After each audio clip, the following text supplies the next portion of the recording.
welcome to this week's edition of the Casual Shooters Podcast, your premier podcast for the casual shooter. This week's episode is going to be a little bit different. This isn't, we're not going to be talking to any world or national champions today, but we're going to be talking about some military history and past and where it's going to lead us in the future. As most of you know, I'm a former Marine sniper, and that's what I'm bringing on today, another former Marine sniper. So with that, join me in welcoming Mr. Patrick Garrity. How you doing, Patrick? Doing well, David. Thanks for having me on the show today. Thanks for coming on. It's always a pleasure to talk to another fellow sniper, so I'm down with it. Absolutely. So go ahead and take a moment, if you would, and introduce yourself. Well, my name's Patrick Garrity.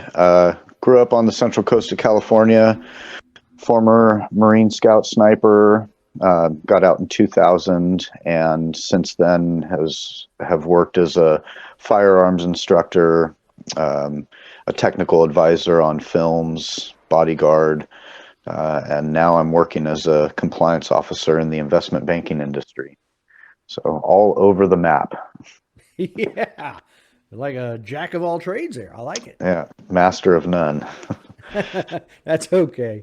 So you said you have listened to a few episodes, so you know the tough questions are loaded right up front. Right.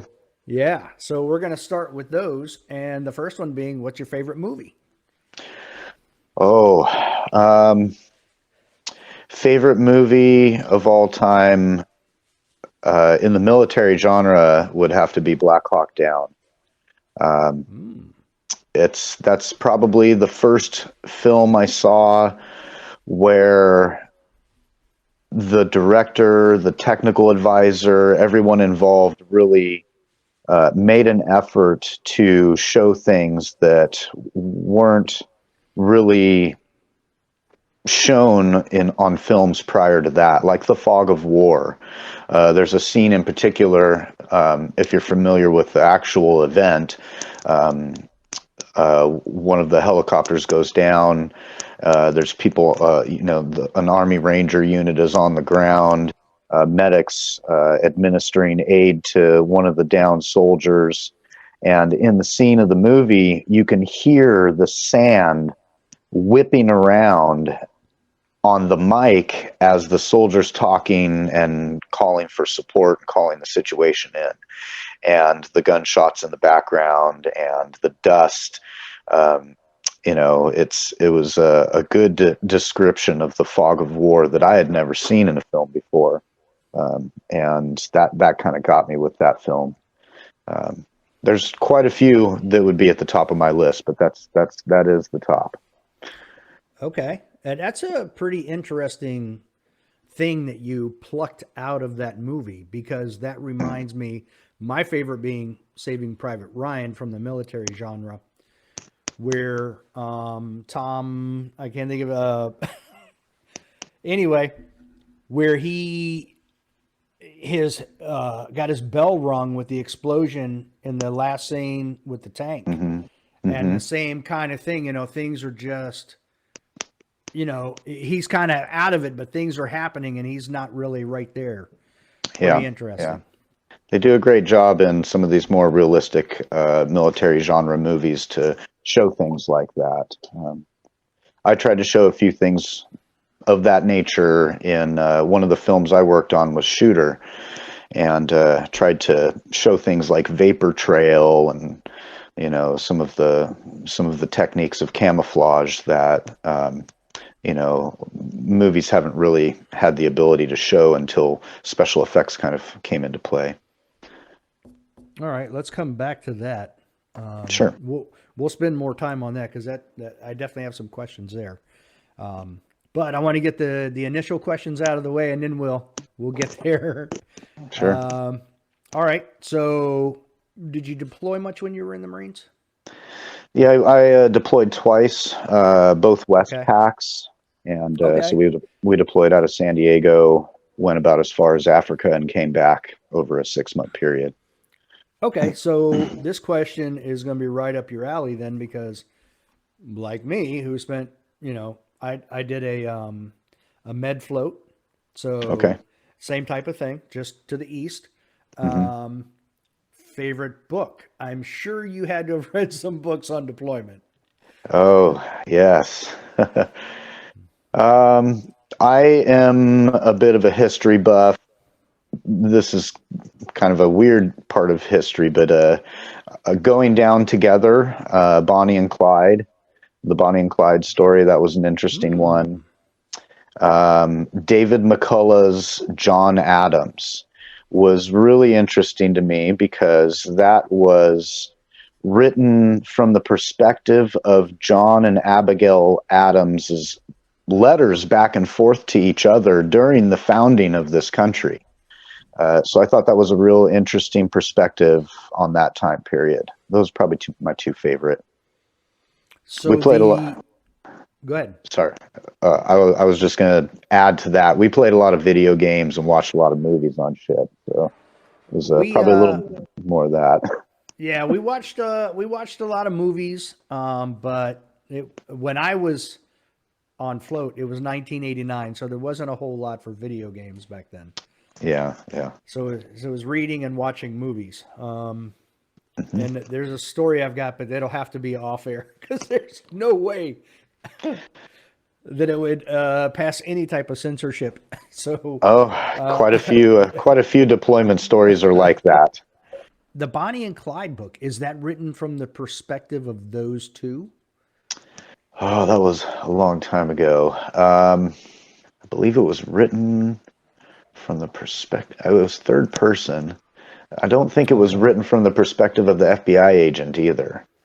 I think it was just third person on those two.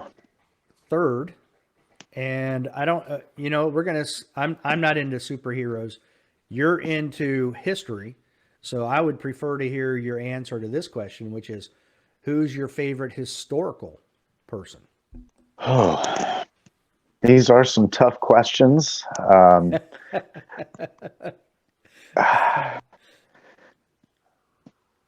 I so I don't know if it's historical. I think we could consider him historical.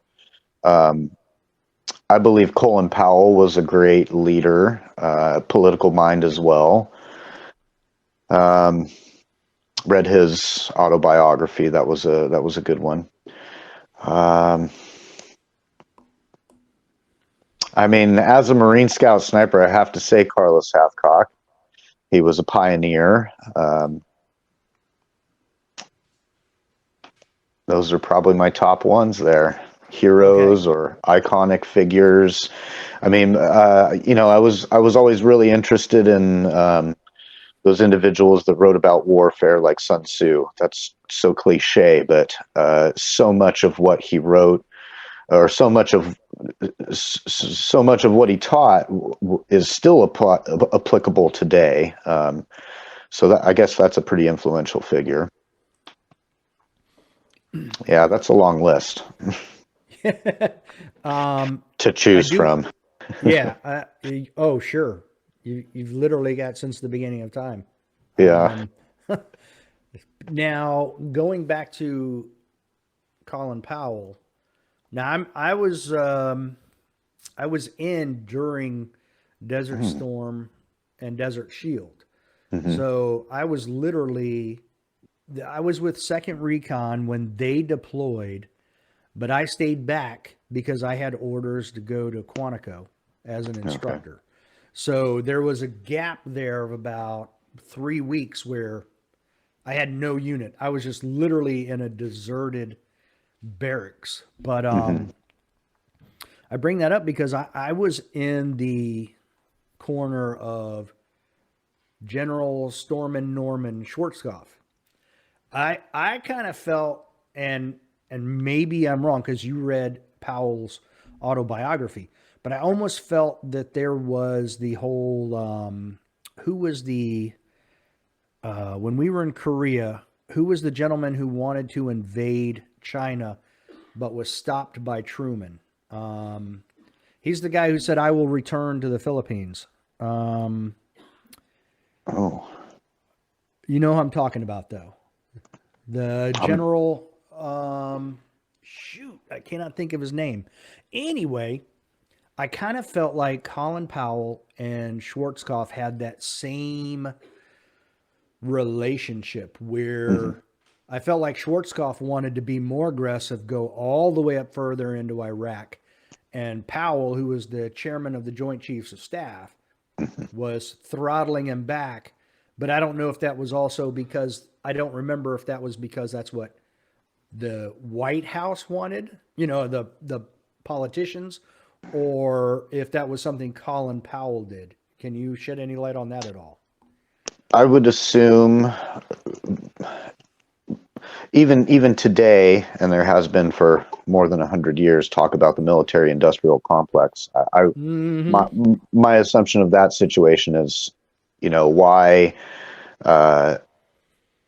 why expend all of the efforts to go through bringing troops to a country to do what we were going to do there and have it be over so quickly? That doesn't profit anybody. So I'm not saying I think Colin Powell was a puppet to that industry in trying to prolong that, but I think when in regards to the Middle East, especially if you look at some of our plans, um, some of our foreign policy in regards to some of those countries that we went into, those could have been very quick engagements that turned out to be very long, drawn out engagements. And I think Colin Powell is just subject to being one of the generals at the time that was going on, and probably tried to influence his superiors or the president at the time, what he wanted. But I think when you're a general and you get to that level, the Joint Chiefs or a 4-star and above, I think you kind of play more of the political game rather than the strategy game or the tactics game. Sorry to use some chess terms there. All right, so That's I'm gonna come back to that then because okay. I would like to get your insight, and we'll have a little discussion about Iraq in 1991 and what we didn't do versus Iraq in 2004 and what we did do. Sure. You're speaking my language. I'm a international relations graduate. I studied Okay. national, this is all my language here. Okay. Well, we're gonna once we get done with all this stuff and we get into your Marine Corps stuff, then we'll have that discussion because I think things would have gone completely different and would have been different had we done some different things. But Mm. we'll get there differently. Mm-hmm, mm-hmm. All right. So the next question is your favorite gun and your favorite caliber. And they don't have to be married together. Just because, let's say, your favorite gun is a Barrett M82A1 doesn't mean your favorite. doesn't Right mean off the bat. doesn't mean your favorite caliber has to be a 50 cal Ralphus round. Yeah. Well, you kind of gave it away there. Okay. Surprise. The M82A1A Sasser was, Boom. yeah. So my team leader was the 50 cal gunner of our platoon. My first cycle and my second cycle, I carried the 50 cal, mission specific, obviously. Right. Loved it. Loved the fact that you could shoot that large of a caliber, scoped rifle, semi-automatic, change the magazines just like you could an AR. I mean, not just like you could. Obviously, you're in the prone or whatever position you're in, a supported position. But I loved that weapon system. When Barrett came out with, what was it, the 417? The military version was the 417, and that was semi-automatic. I think the civilian version was single shot, not magazine fed or anything. I thought that was a much better caliber, and I'm not the whiz about calibers, but I believe the ballistic coefficient on the 417 was much better than the 50 cal and could reach out at those further distances with a much more stable flight. If we had that version in when we were in, that would have been a lot more fun, I think.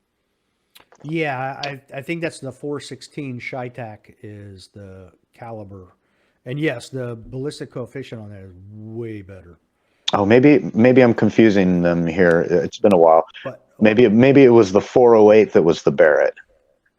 Is the Shytac, the Cheyenne Tactical? That's a 416. oh no, you know what? I think I got it backwards. 416 Barrett. You got it. Yeah. The Shytac's the 408, right? Yeah, the Shytac's the 408. Yeah. But yes, the 416 is way better ballistically. Yes. Yeah. Much more slippery. We use the Shytac also in the movie Shooter, so I'm a little familiar with that one. Okay. Caliber, yeah, that would have to be the 416. If I could ever get behind the Barrett 416, I think it would be a fun day. Oh, for sure. It'd be an expensive day too. Yes. That's not a cheap round. Yeah. This is why I haven't gotten into competition shooting. It's pretty expensive. Yeah, I started to get back into rifle competition. Long gun. Yeah. Ooh, yeah, that is not cheap. Yeah. So then I went to pistol instead. Much cheaper. Yeah, and you can reload a little easier with pistol. Yeah, it's a little difficult with the long gun. Yeah, you can be off a little bit with pistol and be all right. You can't be off a little bit with rifle when you're reloading. Yeah. Makes for a bad day. Yeah, exactly. Well, and it just, training wise, it takes a lot of those rounds during training to get prepped for those competitions, but fun stuff. Now, what was the fifth one the fifth question I try to make a little bit more personal to the guest. So for you, what was your favorite moment in the Marine Corps? It could be a deployment, it could be a station, it could be whatever. It could be the sand pit. There's so many memories. I mean, how do I choose? The most impactful memory I have was setting foot in my first Middle Eastern country, which was Bahrain. And the way we did it in our platoon, everybody got off and went to the USO, and went to the places close to the ship. Well, our platoon, we went off in 2s and 3s and went off into town and talked to the while we're walking and shopping, local shop owners would pull us into their shops and pour some hot tea, and we'd have conversations. But my first, getting off the pier and walking into town and just that culture shock. It was my first experience with culture shock, being like, I'm the only person here that does not look like everyone else here. Was a pretty profound experience for me. I mean, I grew up in an area of California where it's mostly Hispanic, so I'm not unfamiliar with being a minority in a situation, but that was definitely an eye-opener for me. Probably the most fun experience was the pig pond on Camp Pendleton. Are you familiar with the pig pond? No, but if you say the pig pond, I already have an idea what you're talking about. So yeah, on Camp Pendleton at the top of Recon Ridge, one of the most iconic hills on Pendleton. There's a year-round pond, and that's where you go to break in your ghillie suit once you made your ghillie suit. And you go there with the entire platoon, and you have what's called a bull in the ring in the pig pond, where it's every man for himself Royal Rumble in about chest deep muddy water, and you're fighting, and you have to get thrown out of the pig pond in order to be eliminated, and last person standing wins. And usually, and then after that, you low crawl and roll down Recon Ridge to get that muddy ghillie suit now as dirty and as earthy as you possibly can. Those were some good memories. Okay, so with your bull in the ring now, what is considered being thrown out? Just touching outside of the pond, or do you have to be completely outside of the pond? Well, yeah, you have to be outside of the pond, and there's a lot of teamwork involved, and then usually whoever you're utilizing teamwork with becomes your adversary at the end. So it's some sneaky tactics going on, and it's just good. It's a good dirty fun. Oh, I can see some low blows going on underneath that muddy water.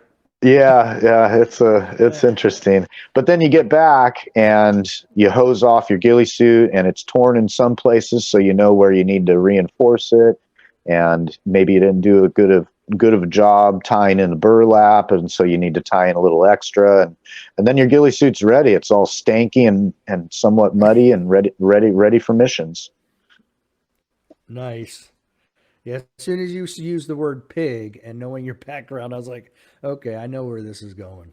Yeah, I don't know if your listeners understand our language, but a pig is a professionally instructed gunman. And when you graduate Scout Sniper School, no longer with us, you become a hog, a hunter of gunmen. So all of the instructors, all of the 8541s or 0317s refer to you as a pig until you become one of them. Exactly. Now, and that should probably take us back to the M82A1A when you said Sasser. Mm-hmm. So we called the Barrett the Sasser, which is a special application scoped rifle, Mm-hmm. because it's not a sniper rifle. Right. I did the mobile training team at Quantico for all three division snipers. They came to Quantico, and I held it was really weird. It wasn't a mobile training team, even though that's what they called it, because normally with the mobile training team, you leave where you're at and travel around and train people. In this case, they felt it was easier since we had the weaponry, we had the ammo, we had everything we needed. Everybody came to us. But it was funny. I just saw Ronnie Barrett at SHOT Show and shook his hand. And I'm like, look, I know you don't remember me because we only met once. It was the early 90s. Explained all of that. So we had a great little flashback together. But, they only guaranteed 2.2 minutes of angle accuracy from the factory with those. Mm-hmm. So for those people listening, that's why it's not a sniper rifle. It doesn't have the accuracy that, you would expect to have with a sniper rifle. So it was more special application, means larger target. Anti-material. Exactly. Yeah, engine blocks and embassy reinforcement, any type of vehicle, boat engines, or they employed 4 of those. So my mom here in California was head of security out at the local nuclear power plant, Diablo Canyon, and I think about 2004, 2005, they received 4 Barretts and were going to employ them. And I went out there with her one day and explained, they had one pointed into the hillside, 600 yards away, and the location, there's access, they have security measures, but there's access via the water, there's access via an access road, there's you can fly over it. And so they had these 50 cals placed in a way where they weren't very effective and couldn't be used effectively. And I went out there and explained to them, look, if you choose this location, you're covering the waterway. These are anti-material weapon systems. You can take out a boat engine with these. You have a 6-mile long access road. Maybe one of them should be pointed down that access road, because you can reach out to more than 1,800 yards. That's what the scope dialed up to, but you could shoot further out with those depending on the size of the target and whatnot. But very good weapon system for anti-material or location, reinforcement. Very good gun. Yeah, absolutely. Easy to clean too, much easier than the Shytac. I'm a fan of the Shytac. It's just there, it was a lot of parts, a lot of spaces and crevices, and The Barrett, you could just take apart, hose off, and grease down, and run a couple patches through, and you're good to go. All right. So at what point did you decide you were going to join the Marine Corps? Did you know in high school or during, you said you went to college? My original plan was to graduate. So I went to Cal Poly San Luis Obispo and ran on the track and cross country team there. My plan was to graduate first and then go OCS and become an officer in the Marine Corps and eventually go on to the FBI or something cool like that.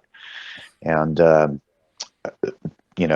that plan didn't happen. I wasn't very good in school, so my grades were suffering a little bit during track season. My track coach resigned, who was an Olympic team coach. So I was really upset about that my sophomore year. So I decided to jump into the military a little bit earlier.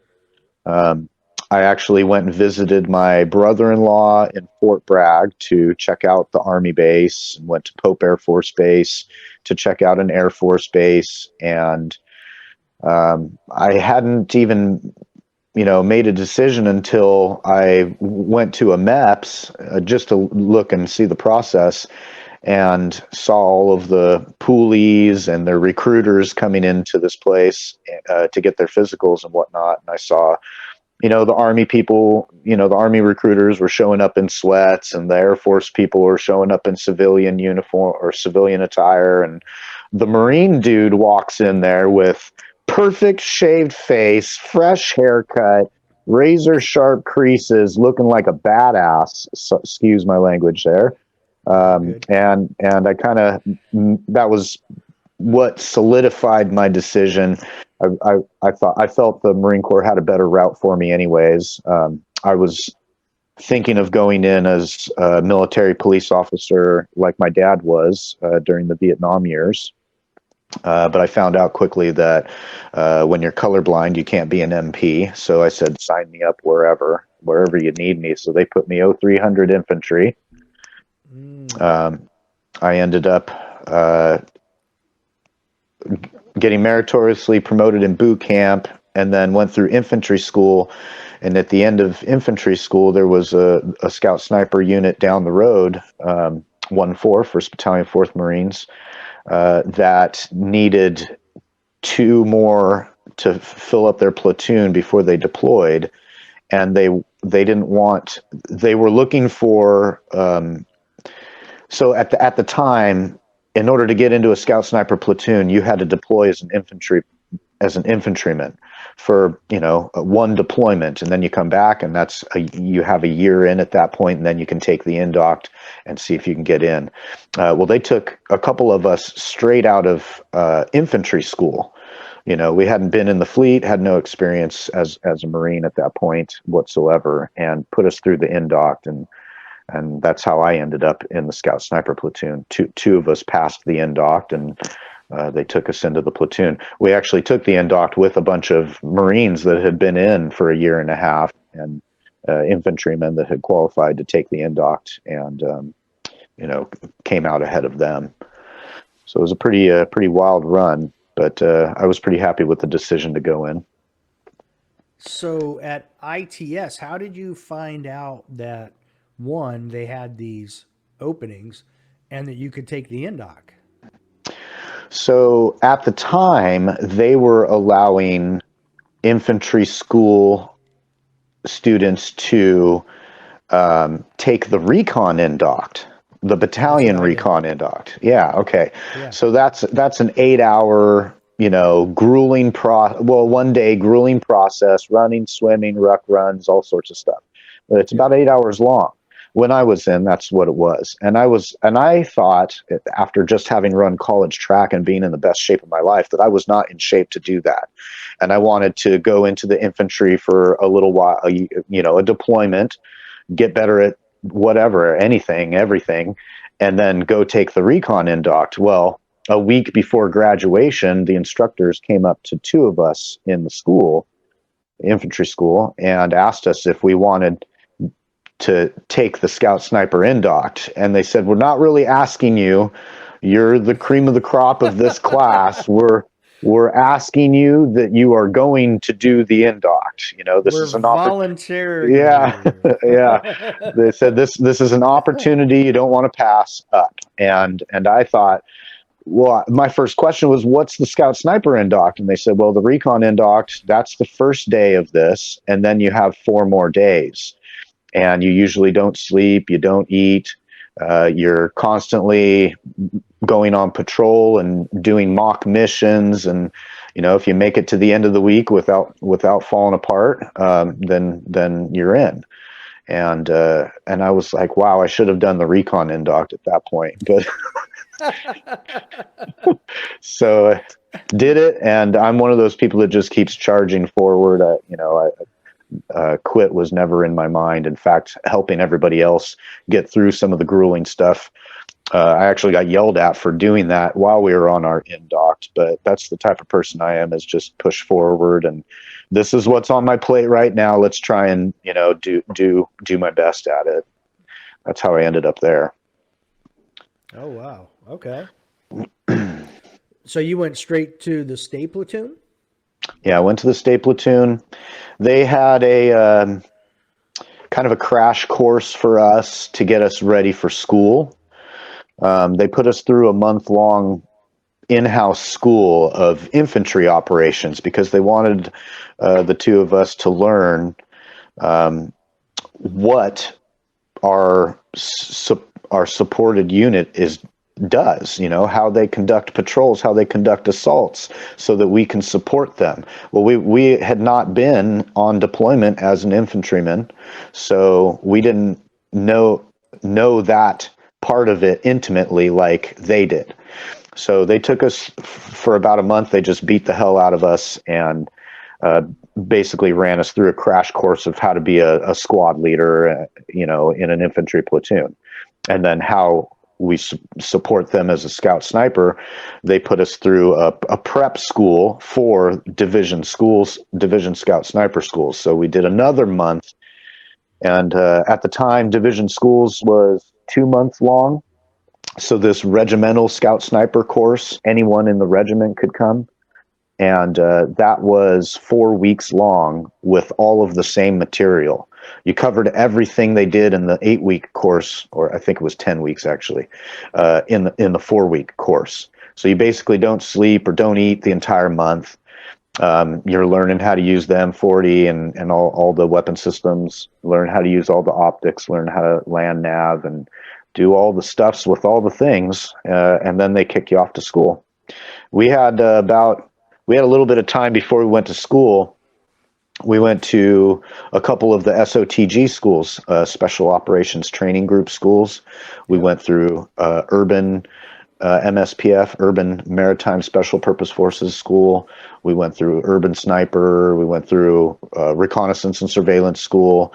And in these schools, you're usually going to these schools with the special operations units that you're deploying with. So we deployed with Force Recon. We deployed with the SEAL team out of Coronado. So we went to these schools together. Then came division schools. My buddy and I together made it all the way to range week. After range week, you have Hell Week, Field Week, and then graduation week.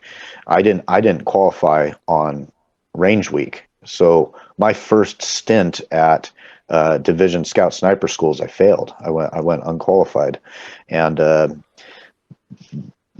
the instructors, I attributed that to my lack of experience. All right, my buddy grew up a kid hunting in the woods with his dad and stuff. My first time I had touched a rifle was 3 months, 4 months prior to that. So I was a good shot, but I was very inconsistent, and my inconsistency showed on range week. So the instructors highly recommended me to come back to school. Normally, when you don't pass scout sniper school the first time, retreads are very few. You usually get sent back to the infantry unit. So I got sent back to the state platoon, and they decided to keep me on for the deployment and train me more, and send me back to school after deployment. And Unfortunately, our lieutenant had changed during that time. And instead of going back to division schools right after deployment, I had to go back through regimental scout sniper school again and do that 4 weeks of hell again. And then I had to retread division scout sniper schools. So I went through there and I finally passed on the range. I was actually a good shot, and then went on as a scout sniper on my second deployment. So, all right, I mean, wow, that's a lot of school to go to before you actually went to division school there, to the Scout Sniper Basic course. Yeah. So I was like 7 weeks shy of 4 years at Quantico, and Hmm. we never had anybody fail qual Hmm. in the 4 years I was there. So my question is, and this is not a pointing fingers or anything, I'm just curious. Were the instructors helpful in trying to get you qualified? The second time Well, through? the first time, like when you were out on the known distance range and you were shooting, would they lay down on the line with you and coach you and help get you through? If you were being inconsistent, were they coaching you? Of course. Yeah, during the school, yes, of course they were. Okay. On range day, on qualification day, they are very hands off. In fact, Yeah. usually when you're at the range training, they're running you ragged up and down the range, and that's part of the training. It's to help build your heart rate, teach you to be able to control your heart rate and whatnot. On qualification day, they do none of that. You're walking silently to the next yard line rather than playing all the games and doing all the push-ups and stuff. So they really leave you alone on qual day, which is fine. The first time I went through, you can only miss 5 out of all of the, you're shooting at 200 yards all the way back to 1,000 yards. You have 5 regular shots on a static target, and then you have 5 shots, 5, maybe 3, I can't remember, on a moving target. And then you go back to the next yard line and back to the next yard line all the way out to 1,000. And I had just missed 4 on my way to the 1,000-yard line and missed that 5th one at the 1,000 yards. I think I did almost this. It's just a tough It's a tough course to qualify on. And I believe that was the first time that they had qualified on 1,000-yard range, used 1,000-yard range to qualify on the West Coast. Not sure about Quantico on the East Coast. The second time I went through, very similar, made it to 1,000 yards with 1 round to spare, and made it that time instead. So Okay. it was a rough road to have to go through so many hell weeks and field weeks just to get that damn title. I was Right. so skinny. I was so skinny. Now, do you think the inconsistency was with calling of the wind, or do you think it was just your fundamentals? I mean, where do you think what did you improve on from class 1 to class 2 to qualify? Okay, so my take on that is just rounds down range. I went on deployment. Okay. After I didn't pass school, they put me in a team with the team leader who was like the best shot in the platoon. And he was a little bit of a hard ass as well. So he rode me the entire deployment. We were shooting all the time, and morning and night. And it was just, I attribute it to the amount of rounds down range. Once I came back to school, it was much easier. I wasn't as inconsistent. I wasn't so that led to me being more confident and understanding my skills and myself a little better. Nothing really changed about my shooting. I still laid down behind the rifle the same, took my breaths the same, slow trigger pressure the same, focusing on the reticle the same. I was applying everything I had been taught the first time the same way the second time, just more rounds down range. Maybe I was able to feel it a little better, or I'd reached that, guru status where you feel it, but I attribute it to just the amount of rounds down range. So just a lot more, we'll just say practice. Just more practice. So, Yeah. Yeah. okay. When you went to division schools, did you take a rifle from your unit, or did they provide you one at division schools? We brought one from our unit. It always makes me wonder, because I know Quantico takes a lot of crap, but we were lucky in that we had our own optics office and we had all of the 2112s. So those are the armorers who build the guns, for those people listening. Patrick knows Right. what I'm saying, but you guys don't. I mean, we had an entire building of 2112. So if we thought we had an issue with a gun, we would literally pull the gun off the line and take it over to the shop, get it reworked. Then we would take it down to the test shed where they tested all M40s for the Marine Corps to make sure it was shooting right. And then before it went back to the student. But we could do that in a day, you know?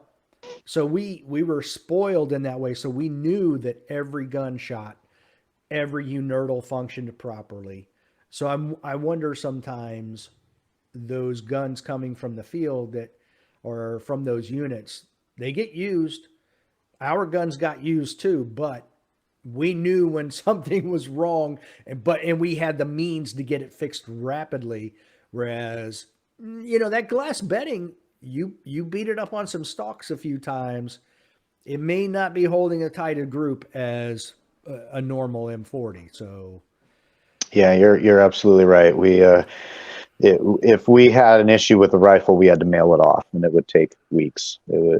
So we were even more careful with those rifles. And usually, if you, I seem to remember the school had a couple guns in case you had to have one shipped off to Quantico. You could do it while you were at school, but then you would be forced to use a school gun. Because the platoon certainly didn't want a gun coming back to the platoon that they had to then send off to Quantico, because now you've got your one gun down in the unit. Whereas if it's a gun at school that went down, at least while you're at school, that gun can get taken care of, and it's not really putting the unit down. I'm not sure how they do it now, but I'm pretty sure that the rifle they gave me to go to school with was the rifle I eventually had in the teams. And when I was in, we had 4-man teams. Sometimes we took a slack man. If we went to the desert, we'd bring a saw gunner with in a 5-man team. But we had the team leader and the assistant team leader were the long gunners, and their observers or spotters were carrying M16s with either grenade launchers or 4-power ACOGs or something. so So what years were you in the state platoon? that would be 97 to 2000. So you said I am one of those people. I hate the word spotter. Okay. I always use observer. Okay. And I noticed you said observer first, then you said spotter second. Is that why did you say observer first and then spotter? Observer has a little bit more of a role than just a spotter. I don't know why I said both. I guess when I'm speaking to people that don't understand it like we do, I'll use the terms synonymously. Okay. But yeah, there is definitely a difference. Yeah, and when I have that discussion, whenever I hear somebody say spotter, I'm like, look, first off, we're a trained observer. That's Yeah. what we are. Secondly, I said when you shoot rifle competition, the thing you stick in the target to score the hole is a spotter.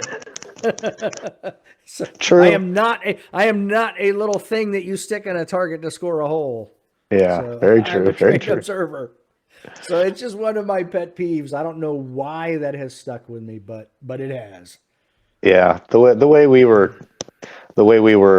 instructed, the spotter is just spotting rounds, whereas an observer is doing much more of a role. Yeah. So you said the TL and the ATL were the long gun guys. So were they both hogs primarily? Yes. In fact, the first deployment I went on, everybody in the unit was a hog except Wow. me. Mm. Well, that's not awkward at all. It was very awkward. I did Yeah, my I could best, see damn that. it. Oh, wow. Man. So what? All right. So let's break this down again real quick. So the TL and the ATL were the long gunners. Mhm. You had 4-man teams. So what were the other two? Um, I assume one would be a radio man, and what was the other one? Point man, radio man. Okay. I mean, with such a small team, you have a lot of collateral duties.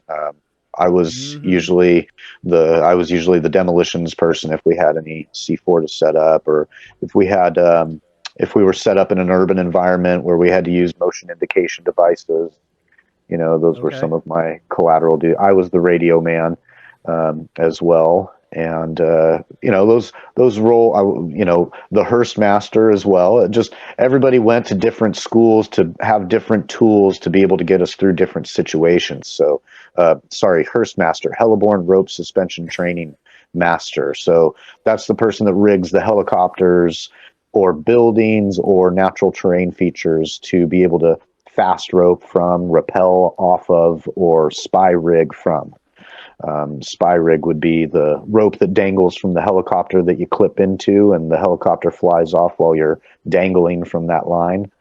Um, so there's a lot of collateral duties, but the main would be, team leader was a shooter, assistant team leader was a shooter, and then you have the new guy that's the point man, and then the lesser junior person to the point man is usually the radio person, the radio operator. And like I So said before, in the desert, we'd take a fifth person with us, a saw gunner, so that we had, in that wide open area, we had an automatic weapon on us. You know, right. All right. So I assume then, I mean, point man is point man. It's obvious where he is. So the TL I assume would be second in that hmm file. hmm Third would be radio. So is the ATL then tail end Charlie? Yeah, I believe we switched off frequently though. Point man busting some brush. Well, depending on the situation, if we were in a wooded area, busting brush usually gets pretty exhausting. So we all trade off doing that. Um, a lot of times the TL needs to have a chat with the radio man, so the patrol changes, the order of march changes a little bit. It's all really fluid. Um, it's but that is the usual order of march. Your point man, and then your team leader, and then your either radio man or TL can be in either position, bringing up tail end Charlie. Okay. Was 5 the biggest you guys ever got? Yes, and that was let's see, that was our deployment in 2000, and we were doing a lot of desert stuff then, and we were also updating a lot of our standard operating procedures, and a few of us felt kind of naked out there in the desert with 2 long guns and 2 BB guns. So we felt like and a lot of times in the desert, that's where we would employ the Barrett.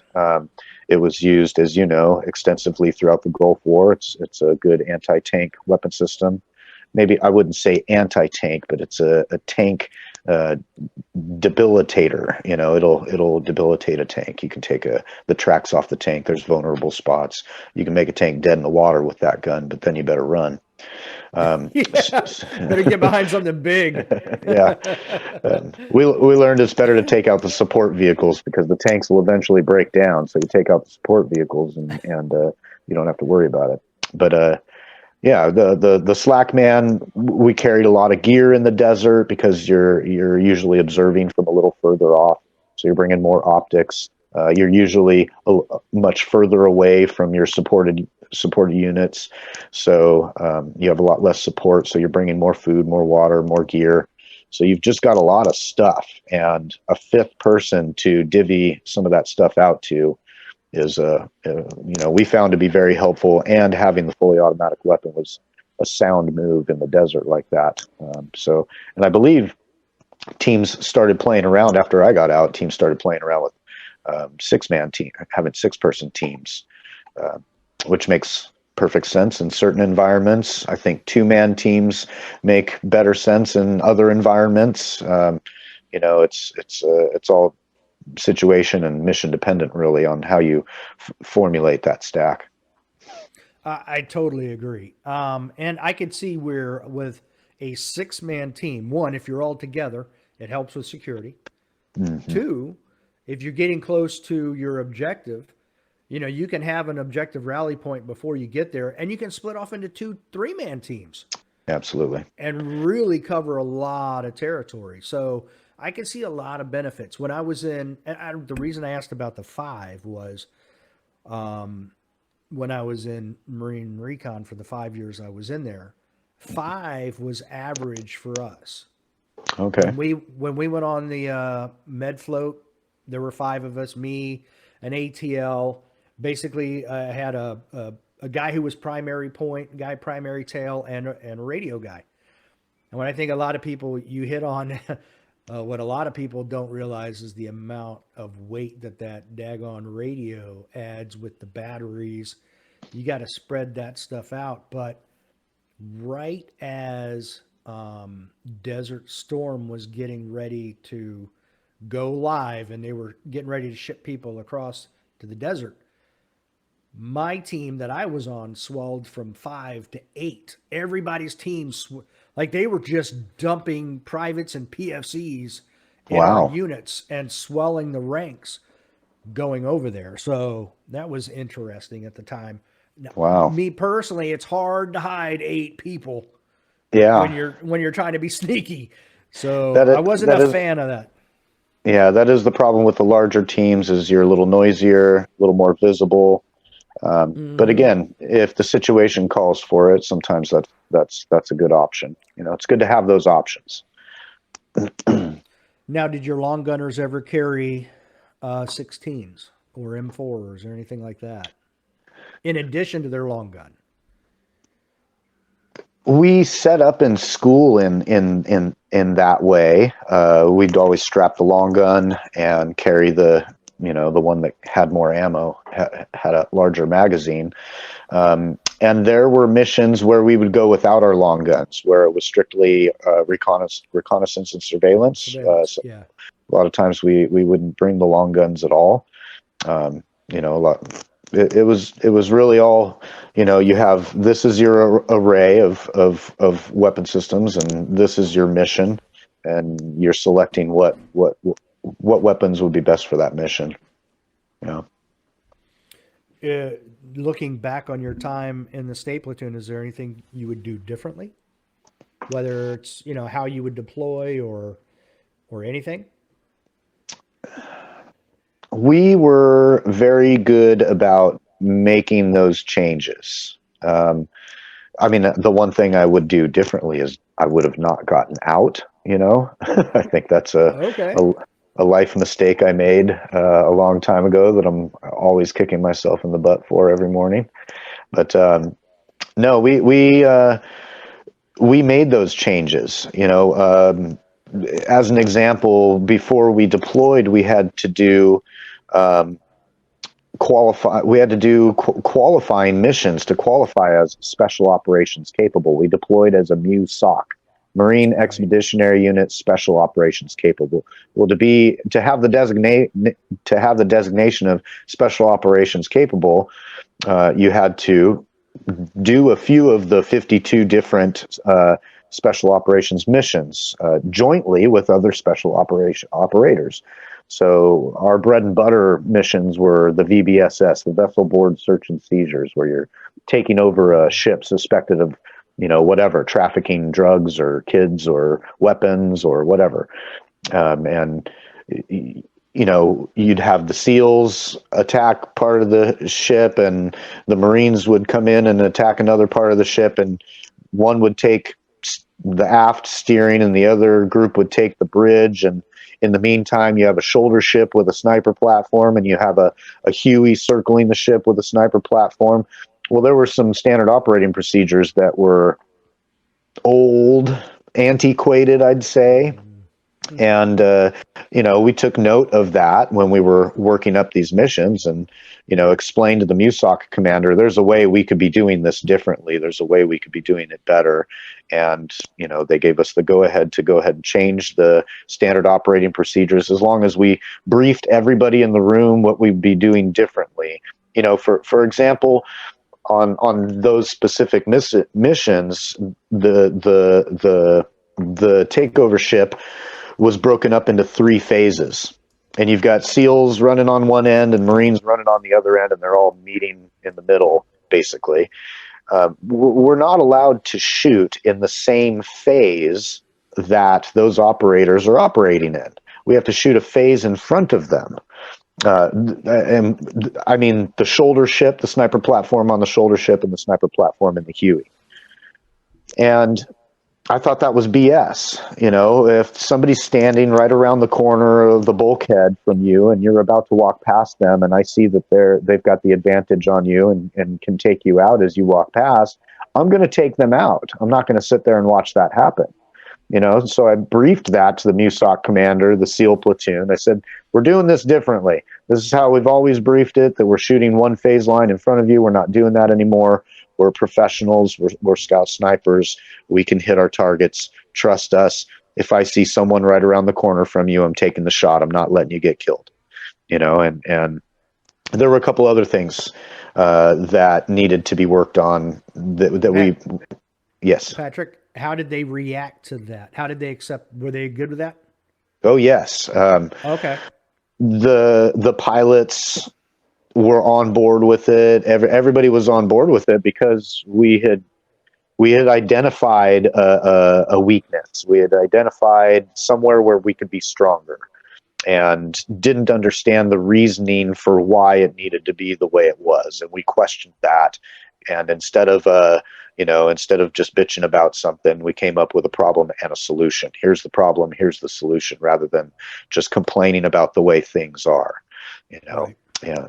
So it was just anything like that. We made changes. Some big changes happening now, though, that are blowing my mind. Yeah. So let's talk about. It was Douglas MacArthur who wanted to invade China, and Truman was like, "No." Yeah. But okay. How between the two of us couldn't think of that name. I have no idea. Holy cow! It was killing me. I could see him too. I could even see the video that they show of him walking back into the Philippines after we took control of it during World War II. When we pushed the Japanese out of there. But I could not remember his name to save my life. What Patrick was just alluding to is the fact that the Marine Corps, in their infinite wisdom, has decided once again to end the formal Scout Sniper program within the Marine Corps starting October 1. Yeah. And I'm not... Go ahead. That's some pretty major news. Yeah, especially considering, look, I didn't agree with the fact that they got rid of tanks, because I'm like, I don't know that that's a smart thing to do. Yeah. I mean, we've always been renowned for having everything we need as an invading force. We have our own air, our own, we use the Navy, provides us movement and landing craft. Mm-hmm. But other than that, I mean, we have artillery, we have tanks, we have planes, we have helicopters. We have everything else we need to support ourselves. They've taken away the tanks. Now they've taken away one of the cheapest forms of battlefield control that you could ever imagine. And the part that blows my mind is they disbanded snipers after World War II, then after Korea. Finally, at the end of the Vietnam War, they were like, we are tired of this nonsense. So we're going to maintain the program. We're going to create a formalized program. And now, not quite 50 years later, they are disbanding it. Yeah, yet again. I think this time, the major thing this time, that community has worked to develop themselves to be a permanent part of the landscape with the schools, the advanced schools. They are integrated, and to just pull something like that out, as you said, it's a very effective, very efficient weapon system. Um, it just makes no sense. And my first public post about this was, "Here we go again. This has happened before, and the next ground conflict we're in, they're going to be brought back into the fold, and the schools are going to have to open up. And it's instead of continuing this tradition, instead of keeping this, effective and efficient weapon system sharp and well oiled, you're not even putting it back on the shelf. You're just tossing it out." And so all the infrastructure set up to produce that is going away now as well, and just makes no sense. I don't understand. It's there are other things in the military that are much more costly that could be, if this is a budget thing, that could be stood down. I just, as important and as iconic as it is, I question why the Marine Corps has a Marine Corps band, but now no longer a scout sniper platoons that support the infantry battalions. I don't. That baffles me. Yeah, and war fighting is the mission, not music playing. So, Yeah. absolutely. Well, and a couple of things recently. One, the fact that it's come up that twice now the Pentagon has been missing like $4 trillion, unaccountable. Like they don't know where the money went. And Yeah. then Chris Beck, he's the Navy SEAL that was transitioning to be a female but did not. And I listened to his interview on the Sean Ryan podcast, and because he's dealt with some programs up at the Pentagon, he said in 24 hours he could save a quarter of the budget at the Pentagon. He said there's so much double dipping up there Mm-hmm. that 25% of the budget alone could be cut just because of the double dipping. And I bring this up because look, the real cost to train snipers and shoot that ammo is not even a drop in the bucket in comparison to everything else the Pentagon spends money on. But Yeah. that's the one thing the Marine Corps has decided to take away. A huge asset to the battalion commander of an infantry unit, regimental commander, whomever you want to put there, as well as, like you were just saying too, all the work that you do with other commands, other military groups. Just doesn't make any. I'm glad that the reconnaissance units in MARSOC is going to keep their stuff, but or continue it on. But it's just sad that the infantry battalion is losing a huge asset. Yeah. Yeah. And it seems like that's it. It's just the infantry battalion. There's still going to be MARSOC scout snipers. I think they're just going with, in the infantry units, they're just going with the title designated marksman. They're keeping the long guns and giving them to these kids that have no idea how to use them. I think they're going to put them through some 2 or 3 week designated marksman course. They're still going to have scouts and train people up on scout stuff. So what are we doing here? Like, why are we doing this? Look, You're gonna have less trained, less effective Marines using that weapon system. It's not going to provide the same results. What are we doing here? I don't understand. I don't either. I think it was 92. I went to San Francisco, the little naval base there. I'm trying to remember fast company. I think they had a fast company there, Yeah. and they had a designated marksman course. So I went out there and I don't remember. I think it was just a week long period of instruction I did for those guys. But my concern is, okay, you have a designated marksman program, but is there a dedicated budget for it? How are you going to keep up these guns? What about the scopes? Is there going to be any program at all to look into future development of better weapon systems, better optics? Because I feel like without that dedicated scout sniper program, all of that's going away too. Yeah, absolutely. Yeah, all the traditions, the professionalism, the uh, the ability for a stay platoon commander to stand up in front of a battalion commander and explain how the stay platoon could support that battalion commander in their mission. Like that battalion commander no longer has that. Um, you know, so I don't know. My prediction is that this is gonna not be. I think history's repeating itself here. That's all. I Yeah, I think do I think too. I think they're making a big mistake, and they're going to realize that, and we'll have them back in the fold. I think at a minimum, if they're going to continue to implement or employ scout snipers through MARSOC, there still needs to be a school. There still needs to be a scout sniper school.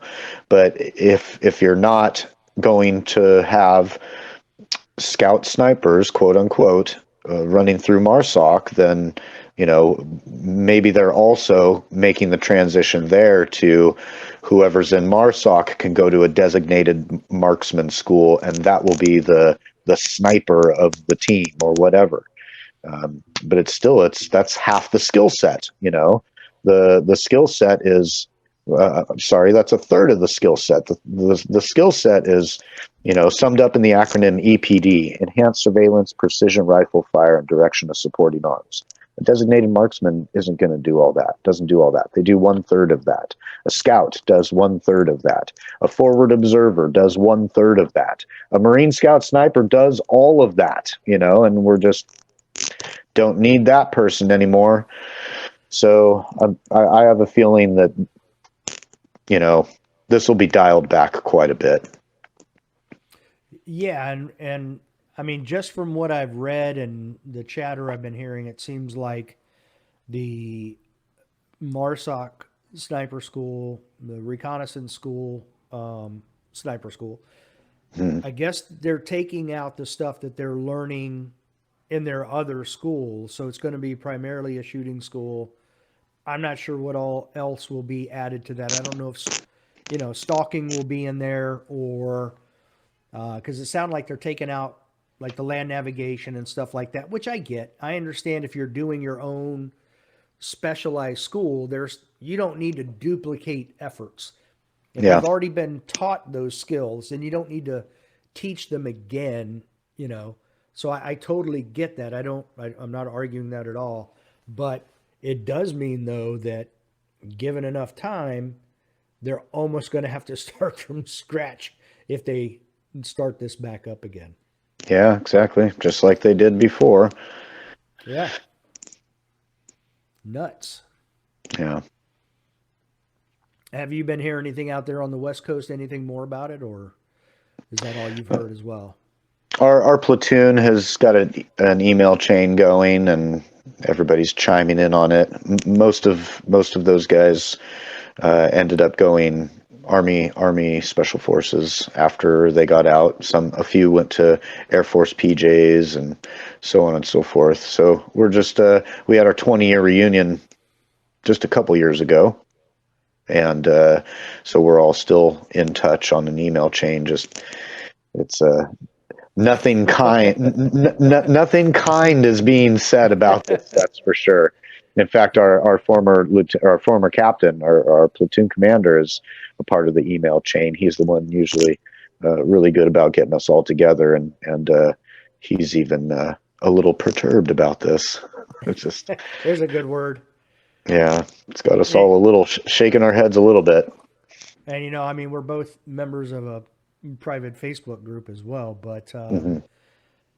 it's interesting that one of the first comments that came up was, the Army will take you. So, and I ran into when I got out. It was like 5 years later, but I ran into a guy who was ex Special Forces, former, and in our private conversations, he's like, "Man, the most professional people I ever worked with were Marine Scout snipers." He's like, Yeah. they were always serious. There was, when now obviously he didn't mean when they were off duty, but when it came down to mission planning and doing all of that, he's like, man, they were dead serious. They were ready to go. I was Yeah. like, well, that's how they are. That's how we are. They, they hammer that into you at school, they when it comes time to plan and prep and brief your missions in school, you're doing that in front of the instructors as if and they're trying to create a situation where as if you were doing that in front of the bigwigs, the brass on their collars, the generals and the colonels and the MUSOC commanders, because you can't be you know shy or timid or not confident at all when you're in a room full of special operators like SEALs and force recon platoons, and you're about to do a special operations mission. That's serious business, and they definitely instill that into you in the schools, with these schools that are now getting closed down. So that's very unfortunate. Yeah, To it's a lot of it wasn't just shooting, and it wasn't just shooting and crawling around in the dirt in those schools. They taught you how to be a professional. They taught you how to speak professionally and tactfully. They taught you how to disagree and argue your point in front of a general. And that goes a long way to helping with the maturity level of Marines that are involved in some of these missions, I believe. That's just a very small aspect of this, but you're losing that air of professionalism that you were just talking about. for sure. Until next time. Don't be a little bitch. Yeah.